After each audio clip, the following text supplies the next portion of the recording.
All right, let's get into it. Today, we're going to talk about a pattern that is probably going to feel really familiar to a lot of you. It's the role of the constant caretaker. You know that role that feels so much like being a good person, but can actually make you feel like you're slowly disappearing? So let's just start right here with a question. I want you to really think about the last time you showed up for someone who is in a total crisis. You dropped everything, you took the call, you listened for hours, you were just there for them. Okay, now, all right. When was the last time someone really truly showed up for you? Not even in a huge crisis, just showed up. If you're feeling a little bit of a space between those two memories, well, that gap is what we're here to talk about. And that is exactly what this is all about. It's about understanding that gap. This isn't about blaming anyone or finding a quick fix. It's about really getting to the bottom of what creates this dynamic and why it just keeps happening over and over again. So first up, let's actually give this thing a name. We're going to call it the caretaker's gap. It's that very real space between all the care you give out and what you get back.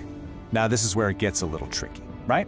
Because on the inside, it just feels like you're being a good person. It's kind, it's generous, it's just who you are. But if we look at the psychological reality, what's often going on is a kind of compulsive availability, a deeply learned pattern that is no off switch, no floor. The problem isn't that your kindness isn't real. The problem is that it has no limits. So where in the world does a pattern like this even come from? Well, I can tell you it almost never starts in our adult relationships. To really get it, we've got to go way, way back, to a time when this wasn't a personality trait, but a survival skill. And at the core of this is something called defensive attunement. This is really key. It's not just empathy.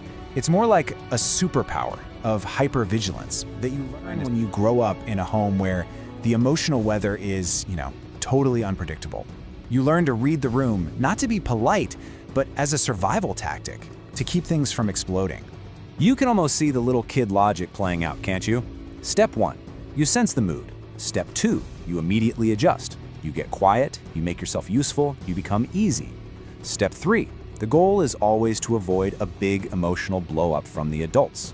And then step 4, the child's brain lands on this huge, life-altering conclusion. It's my job to manage how everyone feels. It's not even a conscious thought. The nervous system just learns that this is what works. This quote really just says it all. Think about it from a child's perspective. The only other option is feeling completely powerless in the face of chaos, and that feeling is absolutely terrifying. So, subconsciously, the child makes a trade. They take on this burden of false responsibility, and they just never put it down. Okay, so what happens when that kid grows up? How does that survival skill show up in our adult lives? Well, it often hardens into what you could call the load-bearing role. And think about what this role actually does. You're the one who absorbs the tension that other people should be dealing with. You carry the emotional baggage for your entire family or your group of friends, and by doing this, you're actually propping up systems that are kind of dysfunctional. Your role becomes totally essential for everyone else, and because it's so useful to them, nobody ever questions it. You just become the one who handles things. But after a while, things can start to feel a little off. Something starts to crack, and that brings us to the quiet awakening.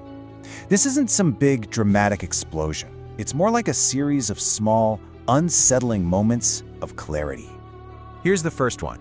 You've just poured every ounce of your energy into someone else's crisis. They walk away, they feel so much better, and you're just left there. Not just tired, but with this really specific hollowed out feeling of emptiness. And in that quiet moment, you realize you can't remember the last time anyone did that for you. The second awakening. This one's a big one. It happens when you try to set one tiny boundary. You say no to something small, and the other person's reaction is just completely over the top. And in that moment, it hits you with stunning clarity. They weren't relating to you as a person, they were relating to you as a resource. And your boundary wasn't a need, it was a malfunction. And then there's the third one, which is more of a slow burn. It's this creeping feeling that you're just performing in every single room you enter. There's the capable, helpful, present version of you that everyone else gets. And then there's the real you, somewhere behind that mask, who is just so tired. So you have this awakening. You see the pattern. Changing should be simple now, right? Oh, if only. And that brings us to maybe the toughest part of all this, dealing with what we'll call the gravity of familiar. To get this, we have to talk about something called change-back pressure. This is the incredibly strong pull, both from inside you and from the people around you, to snap right back to the old way of doing things. The old pattern might hurt, but hey, at least it's predictable. And our nervous systems love predictable. And this pressure, it comes at you from two different directions at once. Internally, as soon as you try to change, your own body sounds the alarm. Your nervous system literally flags this new behavior as a threat. That overwhelming wave of guilt that makes you want to go back, it doesn't feel like a pattern, it feels like your conscience. And then externally, people push back. They get confused, hurt, even angry. But hey, they frame your growth as a personal attack on them. And here's what that external pressure actually sounds like. You've changed, and they don't mean it as a compliment. I just don't recognize you anymore. You used to be so caring, which implies that now you're selfish. Or my favorite, is something wrong with you? These phrases are like little heat-seeking missiles designed to make you doubt yourself and snap right back into line. So what happens if you can actually ride out that storm, if you can withstand all that pressure? Well, that leads us to the final and most rewarding part, finding the floor. This is about finally building that internal foundation that you were never able to build as a kid. And let's be really, really clear about the goal here. The point is not to become some emotionally invincible robot who doesn't need anyone. That's just another kind of armor. No, the real goal is to finally make space for genuine, mutual connection. The kind where both people actually get to show up.